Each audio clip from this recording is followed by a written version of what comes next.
Well, folks, this is it. Today is finally the day we have all been waiting for, and I say that because the question I get by far more than any as a full-time Amazon FBA video game reseller is, Caleb, I haven't been selling for all that long. How in the world do I get Ungated in Nintendo or Sony or Microsoft or insert whatever brand or category here?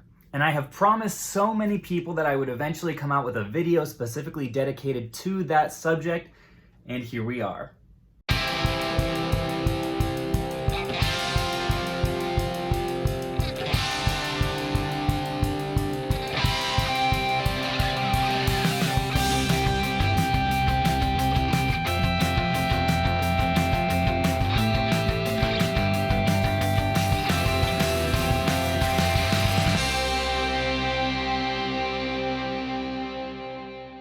Now we're gonna hop right into this. I don't want this to take super long, but keep in mind as I'm going along that almost everything that I say in this list is going to apply not just to video game brands, but also to other brands or categories that you're looking to get approved in on Amazon. I've used these varying methods in all kinds of different categories.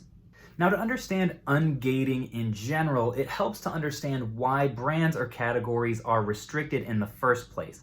And that basically comes from anytime Amazon starts to have issues with customer satisfaction in a specific brand or category. The reason some brands or categories are restricted is because Amazon wants to limit the type of seller that is allowed to sell those products. This may be because of a demand that the brand is making of Amazon, or because they've maybe had issues with counterfeiting or fakes being sold on the platform in the past. But the gating or the restriction is basically a benchmark that Amazon wants all sellers to meet before they're allowed to sell those brands or categories. And from my experience, there are basically three ways of becoming ungated in something that you are currently gated in. Now, the first method for getting ungated is using a paid service. So basically paying another business or individual to do the ungating for you. This is a method that I don't necessarily recommend in most cases for a couple reasons. One is you have to hand over account access to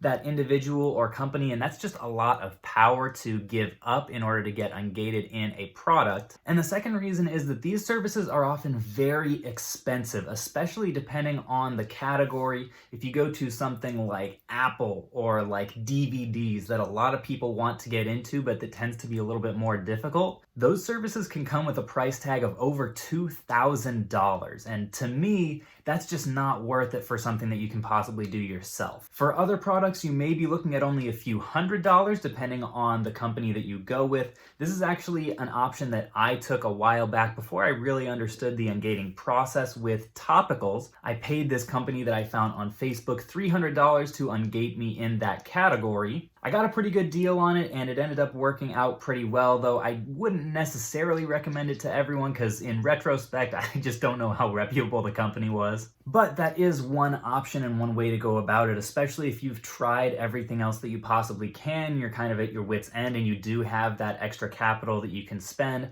That may be an option worth looking into. The second way to get ungated is a process called auto ungating. This basically means that you meet the benchmark threshold of seller metrics that when you click on request approval to sell, Amazon will just automatically say, yep, you're in, you're good to go. And even when I was a fairly new seller, some brands would auto approve me to sell their products. So even if you're just starting out, I would always try this. Anytime you scan something and you find out that you're not approved to sell it, try just requesting approval really quick because you may be surprised which ones you end up having success with. Now, there's been a lot of speculation about what that baseline threshold is, whether it's number of units sold or feedback or a combination of a bunch of different seller metrics. I think that's probably the most likely case. And in addition to that, it also varies from brand to brand, category to category, what that threshold is. But all that to say, I would basically just encourage you to, even if you do get rejected the first time, continue to check back and resubmit those requests for approval, because you may be surprised if 1, 2, 3 months down the road, you actually get accepted automatically even when you didn't at the start. That actually just happened to me earlier this month with Seagate, I think. It's a company that makes external hard drives for like Xbox and PS4. I had submitted an application like probably a year ago to sell that brand, was not auto-approved, so I just left it. But just a month ago, I clicked request approval again and they auto-approved me. So it is possible. If you do get rejected at first, keep on trying and you may have some luck that way. And the third and final way that I'm aware of to get approved to sell something on Amazon is through submitting invoices. Dun dun dun. This is something that I think makes a lot of people nervous because a lot of folks don't really understand the process that well, but in reality, it's really not all that complicated. You'll know that this is the avenue that you need to pursue if you request approval on a product and it takes you to an application page. In my experience at this point, usually they will request either a signed letter of authorization from the brand itself that you are allowed to sell their products, or an invoice from an authorized distributor of that product.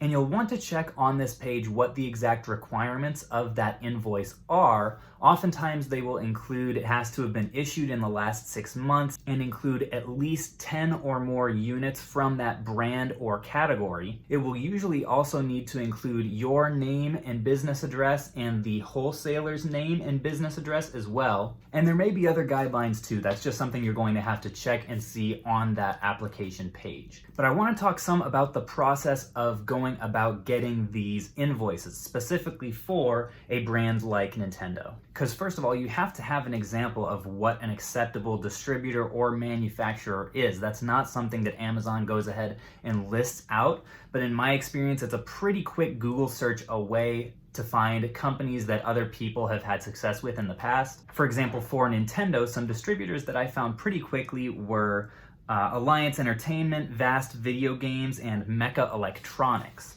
And it's important to note here that what Amazon is looking for is not retail receipts. So you can't go to your local Walmart, pick up 10 Switch games, and send a picture of that Walmart receipt to Amazon. That's just not going to fly. What they want to see is a relationship with an actual Nintendo distributor that you are getting those products from. Now, once you have found that distributor or manufacturer that you want to work with, that you want to purchase those products from to get that invoice, you need to ask the question of what steps you need to take to buy from that distributor. I found most of them do require you to have a tax or business ID. So that's something you may need to set up with your state to meet that requirement. I don't know specifically for all the states what that process looks like. But once you have that, you'll be able to set up an actual wholesale account with them and start to buy products. The other thing that you want to check is whether or not they have a minimum first order. I mentioned Alliance Entertainment earlier. They're a company that I've worked with in the past for other categories besides Nintendo, and they actually have a minimum first order of $1,000. So if that's not something that is financially possible for you,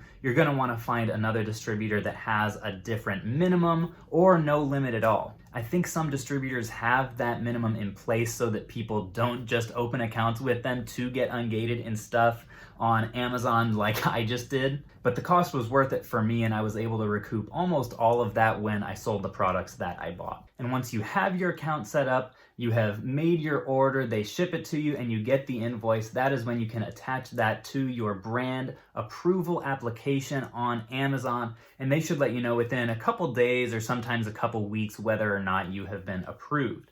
And the nice thing is when they do that, if you're not approved, they'll let you know exactly what it was about your application that did not meet the cut or what you might need to fix in order to gain that actual approval.